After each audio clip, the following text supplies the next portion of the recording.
Meus irmãos, graça e paz a todos, estamos aqui para mais uma super dica de leitura. E esse livro é maravilhoso, né? Eu gosto muito de história e todos deveriam ler ou conhecer, né, a história, porque tudo tem um desdobramento.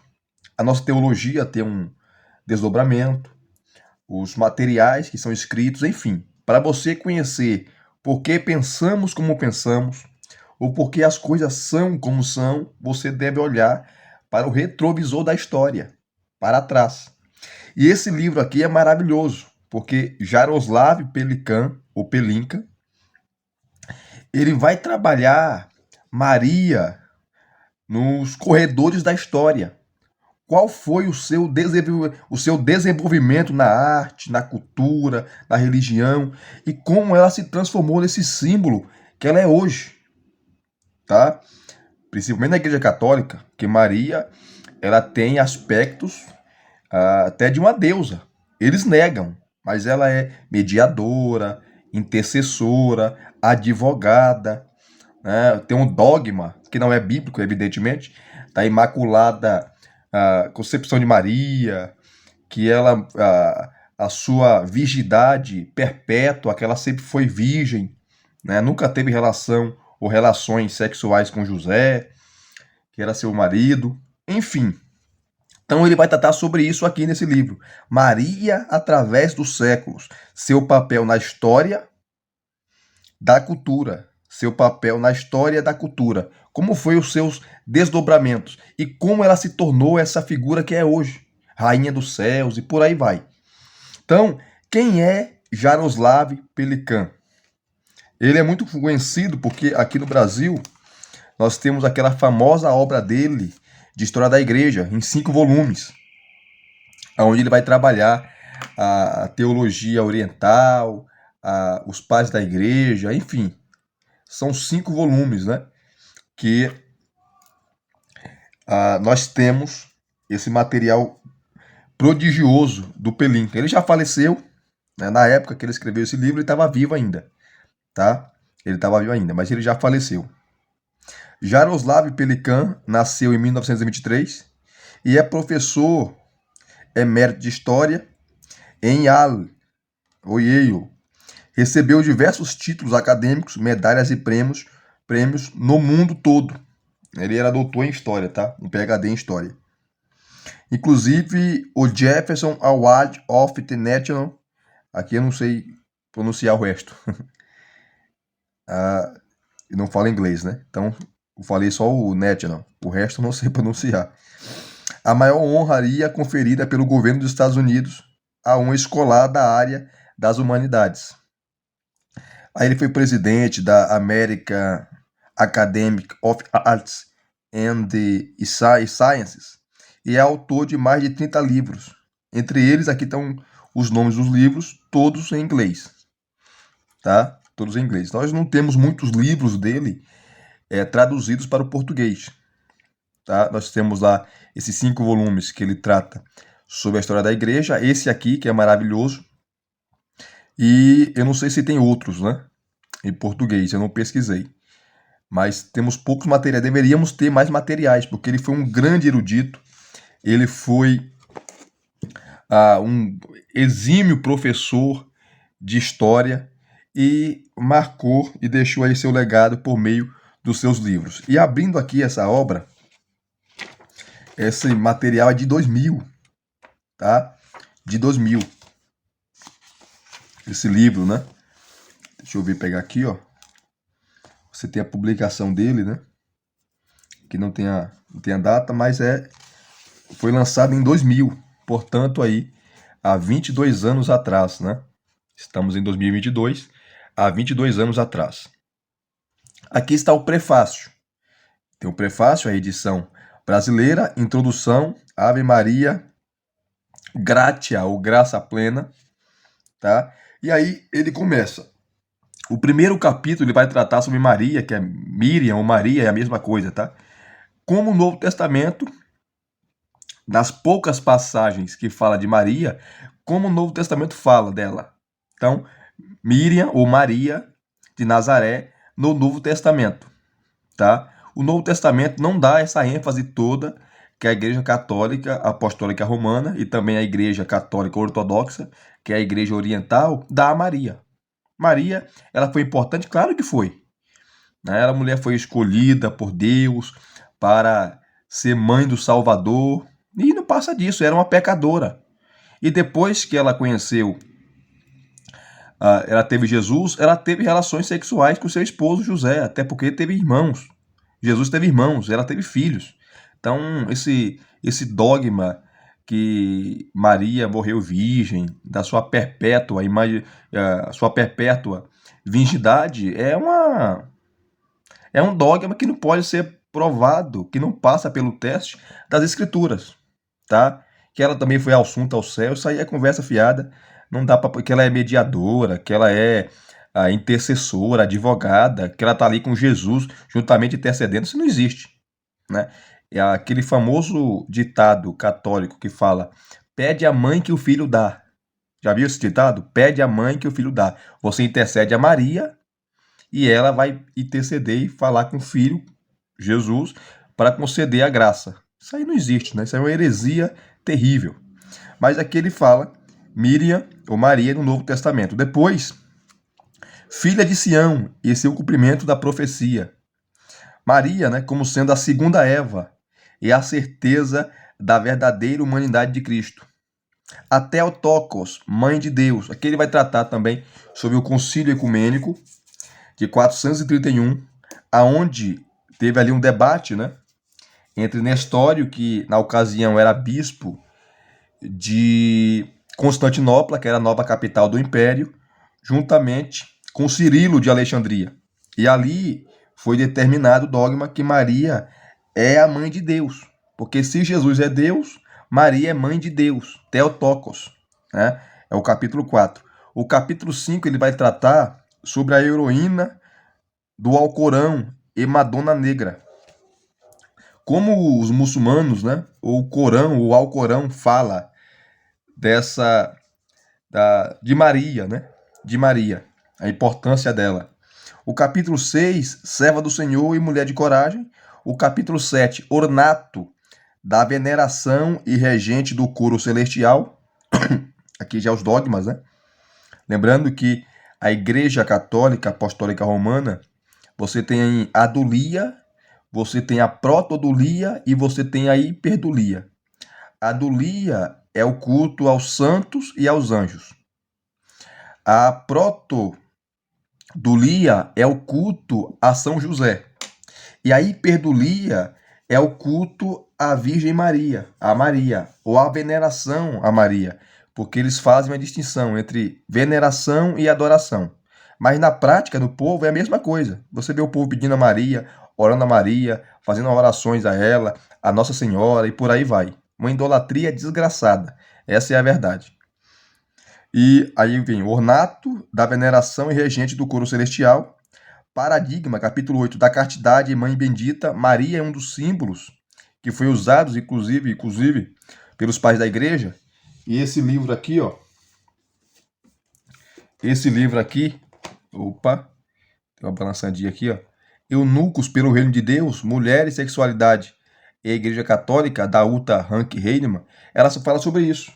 E os pais da igreja trabalharam a imagem de Maria e trabalharam a sua castidade, a sua virgindade, para falar ou induzir que a castidade ou a virgindade era melhor do que o casamento.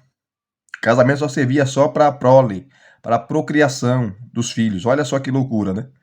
Então, a Maria, ela é um paradigma da castidade e mãe bendita. Depois, você tem o capítulo 9, Mater dolorosa e mediadora. Mater é mãe. Então, mãe dolorosa e mediadora. Depois você tem a face que mais se assemelha a de Cristo. Modelo de fé na palavra de Deus. Mater gloriosa e eterno feminil. A mulher vestida do sol. Capítulo 12 de Apocalipse. A Igreja Católica vai interpretar o capítulo 12, aquela mulher vestida do sol, como Maria, porque foi Maria que teve ou deu a luz ao Salvador. Aqui você tem o capítulo 14, que é a grande exceção, concepção imaculada, que é outro dogma, a rainha no céu, sua morte em ascensão, tá? Mulher para todas as épocas e todas as horas. Então, termina aqui na página 289. Aí você tem abreviações, notas bibliográficas, índice de referências bíblicas e índice remissivo. Total, 345 páginas, tá? 345 páginas que ele trata sobre Maria, tá? Vamos pegar um capítulo aqui, como eu sempre pego, né? Para nós trabalharmos. Vamos pegar aqui, ó. Deixa eu pegar aqui. Primeiro esse aqui, ó. A grande exceção, concepção imaculada. Que Maria não tinha pecado, né? Que Maria era pura, que o seu corpo foi santificado, porque ela recebeu o santo do seu ventre, enfim. 253. Vamos lá. Ele sempre vai mostrar também algumas fotos assim, como essa, ó, tá? A Virgem da Imaculada Conceição, que é uma foto. Ou foi um quadro pintado, né? Então ele vai tratar aqui Maria na história e os seus desenvolvimentos ou desdobramentos. Vamos lá. Estamos aqui, ó. Ele começa assim, ele cita o Salmo 51:10, tá? E começa aqui, ó. Como já vimos em capítulos anteriores deste livro, grande parte da jurisdição para o desenvolvimento da devoção e da doutrina da Virgem Maria estava localizada no Oriente, na Síria, Cópita, Armênia e Grega, as igrejas, sendo que o Oeste Latino apenas assimilou os resultados vindos do Oriente. Para ser bem exato, isso se aplica também às outras doutrinas, a exemplo do preceito da humanidade de Cristo. Apesar de esse fato absolutamente não se aplicar a todas elas. Com relação à doutrina da Trindade, por exemplo, escritores latinos como Tertuliano, no norte da África, deram contribuições substanciais, inclusive a palavra trinitas, que veio o termo trindade, né? No Concílio de Nicéia, primeiro concílio, né, ecumênico, em 325, o bispo ocidental Ócios de Córdoba não apenas presidiu o concílio, mas também foi o principal conselheiro teológico do imperador Constantino, e de acordo com várias indicações, o autor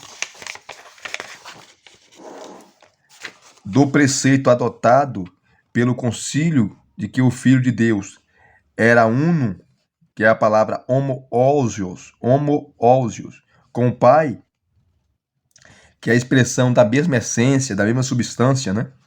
Mesmo essa doutrina originária de heresias anteriores fora formulada na língua grega, assim como os preceitos relacionados a Maria como Theotokos, como Mãe de Deus. No entanto, o problema no desenvolvimento histórico da doutrina de Maria foi em grande parte ligado ao Ocidente latino, por meio do dogma da Imaculada Concepção. A causa está relacionada à forma como a doutrina do pecado original foi encarada no Ocidente, que por sua vez estava estreitamente vinculada à interpretação de Maria.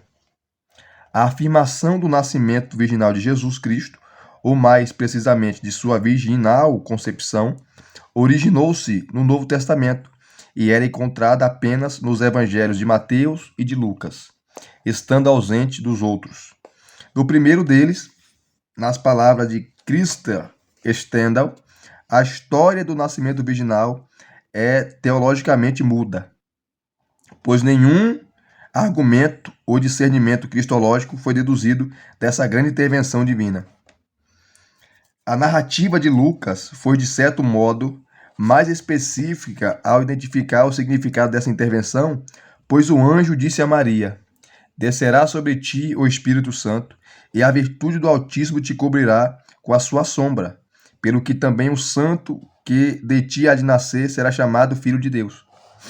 A locução adverbial pelo que é a palavra diote, indicava que a consequência é evidente e que, portanto, o fato de ser o Filho de Deus, sagrado e divino, tinha alguma conexão, talvez até causal, com as circunstâncias especiais de sua concepção. Porém, a descrição não chegava nem perto de se especificar exatamente qual poderia ser essa relação. É um mistério, né? Da encarnação. Como Maria ficou grávida? Porque para ficar grávida, tem que ter um sêmen, né? Tem que ter o sêmen. Jesus é um ser humano. Como já foi observado anteriormente, Ambrósio de Milão, que acabou por se tornar o mentor de Agostinho nesses assuntos, provavelmente foi o responsável pelo estabelecimento definitivo de uma firme dependência causal entre a concepção virginal e a pureza de Cristo. Das ideias de que a propagação do pecado original por meio da união sexual e do fato de Cristo não ter pecado eram consequências de sua concepção virginal. Para ser livre de pecado, Cristo não poderia estar sujeito a um modo normal de concepção. Essa era a conclusão que Ambrósio parecia tirar das palavras do profeta.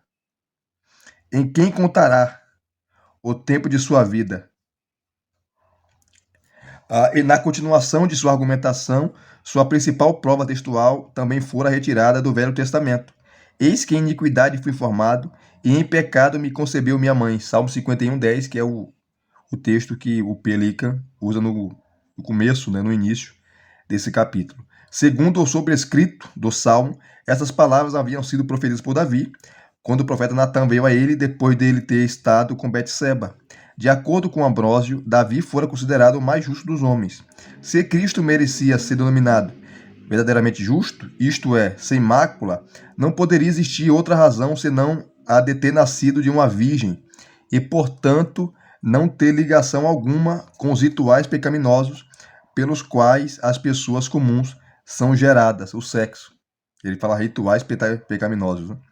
Ambrósio sumarizou a relação entre o pecado original e o nascimento virginal de Cristo da seguinte forma, abre aspas, citando aqui Ambrósio de Milão. Mesmo aceitando a substância natural de sua verdadeira carne, ele não foi concebido em iniquidade nem nasceu em pecado, pois não nasceu do sangue, nem da vontade da carne, ou da vontade de um homem, mas do Espírito Santo e de uma virgem. É importante notar que nessas palavras Ambrósio citava a variante latina mencionada anteriormente, da qual as palavras de João, capítulo 1, versículo 13, foram retiradas, no singular e aplicadas ao nascimento de Cristo. Essa doutrina do pecado original foi estabelecida nos ensinamentos ocidentais pelo pensamento de Agostinho de Hipona, que por sua vez obrigou ao tratamento especial do papel de Maria na relação entre pecado e salvação. Então ele vai continuando aqui, ó. Então, como ficava a posição da Virgem? Ela concebera sem pecado, mas como teria sido ela própria concebida? Em uma famosa e controversa passagem de Natureza e da Graça, em um dos mais importantes tratados devotados à defesa da doutrina do pecado original, Agostinho relacionava os grandes santos do Velho e do Novo Testamento, que não obstante haviam sido pecadores. E continuando afirmava, devemos fazer uma exceção à Virgem Maria, palavra de Agostinho, né? Então Agostinho ele cometeu vários equívocos, né? Ele foi um grande teólogo, mas não era perfeito, porque era pecador. Devemos fazer uma exceção à Virgem Maria, com relação à qual prefiro não levantar nenhuma questão do que se refere ao pecado, em honra ao Senhor. Pois com ele aprendemos que a abundância da graça que lhe foi concedida era suficiente para resgatar qualquer pecado. Então, os pecados de Maria, todos foram perdoados quando ela recebeu o santo dentro dela, Jesus, né? Ad vicentur homini ex parte peccatum, e para torná-la merecedora de conceber e dar à luz alguém que, indubitavelmente, não tinha pecado algum. Ao fazer tal declaração, Agostinho estava sendo mais fiel à tradição grega relacionada com a doutrina de Maria que a sua própria doutrina da natureza humana. Como foi comentado no capítulo 6, o Oriente e o Ocidente adotaram posições bastante diversas, No tratamento, cadê? No tratamento da diferença entre natureza e graça, talvez mais divergentes do que, por exemplo, as de Tomás de Aquino e Martinho Lutero. A despeito dessas diferenças entre a teoria de Agostinho sobre o pecado original e as definições de pecado ancestral dos padres gregos, eles concordavam sobre a Theotokos, Maria, Mãe de Deus, né? Como indica essa citação da natureza e da graça. Porém, Agostinho não explicou essa grande exceção, deixando o esclarecimento a cargo do desenvolvimento doutrinário do Ocidente dos 14 séculos seguintes. Tá? Aqui ele vai começar a falar dos pensadores do Ocidente, como essa doutrina ela foi desenvolvida e assim sucessivamente, tá? Deixa eu pegar um outro capítulo aqui.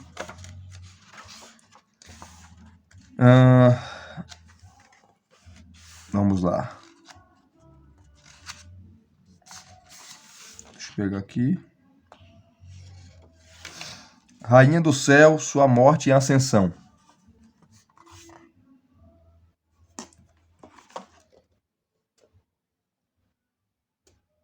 Vamos ver aqui.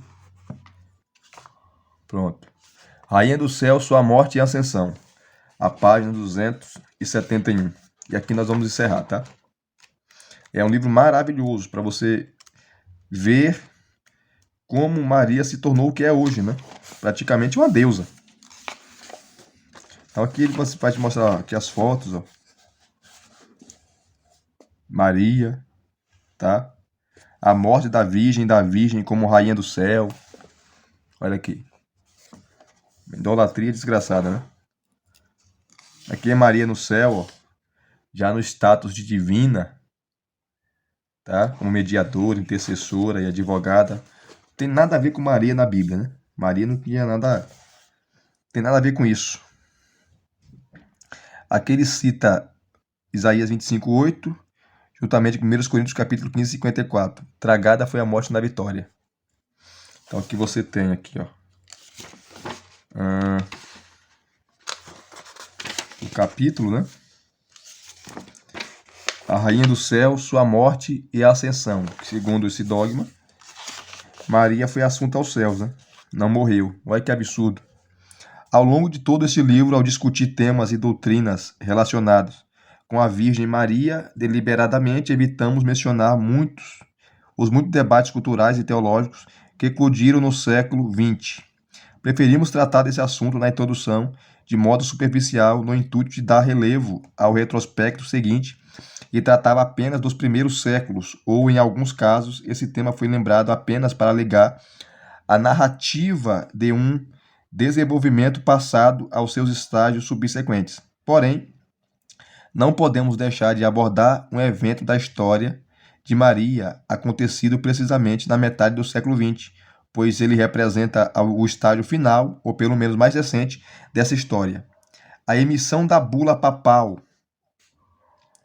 que é a Munificentissimus Deus, em 1º de novembro de 1950. A bula papal é um decreto papal, tá? É um decreto papal do Papa, que não pode ser revogada. Essa solene proclamação, que presumidamente trazia o selo da infabilidade papal, Papa não erra, né? Decretada pelo Concílio Vaticano I e promulgada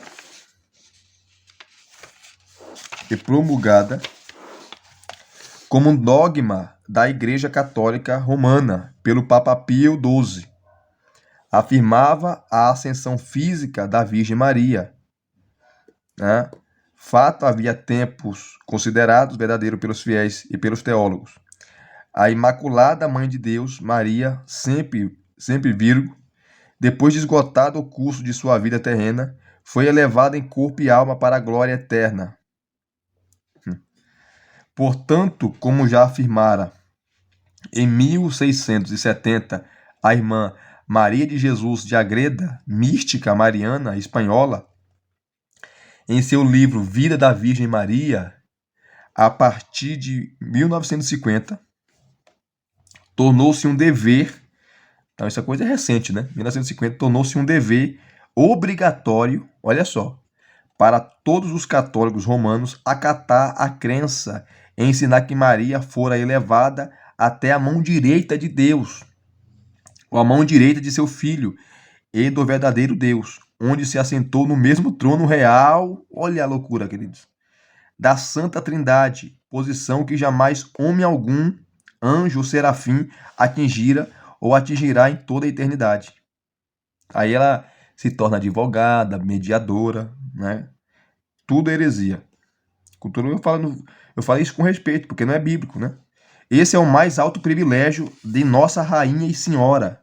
Está no mesmo trono que as divinas pessoas e desse trono exercer, olha só, seu papel de imperatriz, enquanto o restante da humanidade se constitui apenas de servos ou ministros do Supremo Rei. Olha só. De modo nada surpreendente, a emissão dessa bula, causou grande tumulto entre os teólogos e clérigos protestantes, não só por seu conteúdo doutrinário, mas também por sua autoridade dogmática. Foi vista como nitidamente Foi vista como nitidamente divisionista. Divisionista.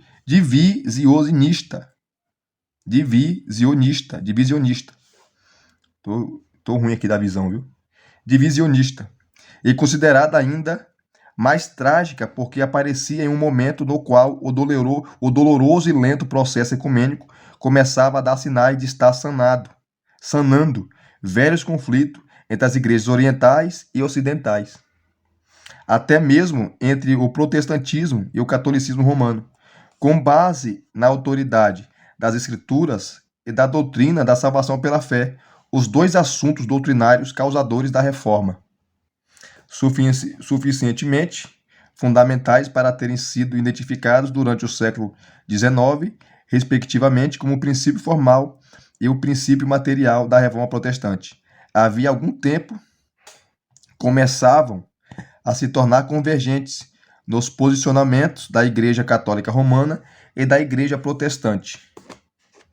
Os teólogos católicos romanos cada vez mais afirmavam que a autoridade das Escrituras em suas línguas originais estabelecia a legitimidade da doutrina cristã, sola Escritura, pelo menos em certo sentido, de modo bem mais enfático que vários de seus predecessores do século XVI, na atmosfera polêmica da reforma e da contra-reforma. Por seu lado, os teólogos protestantes demonstravam mais respeito para com a tradição e para com o papel que ela exercera na formação das Escrituras. De modo semelhante, a primazia da salvação alcançada pela dádiva divina da graça, sola gratia, e a centralidade da salvação pela fé, sola fide, também apenas em certo sentido, haviam se tornado uma preocupação constante da teologia católica romana, juntamente com o preceito da inseparabilidade da salvação alcançada pelas obras aliadas da fé, que também ocupava lugar central nos ensinamentos protestantes. Então ele vai trabalhando essa questão, né? Então esse dogma que veio aí em 1950, né, da ascensão de Maria aos céus, rompeu laços até com padres, né? Vários padres não concordaram com isso, tá?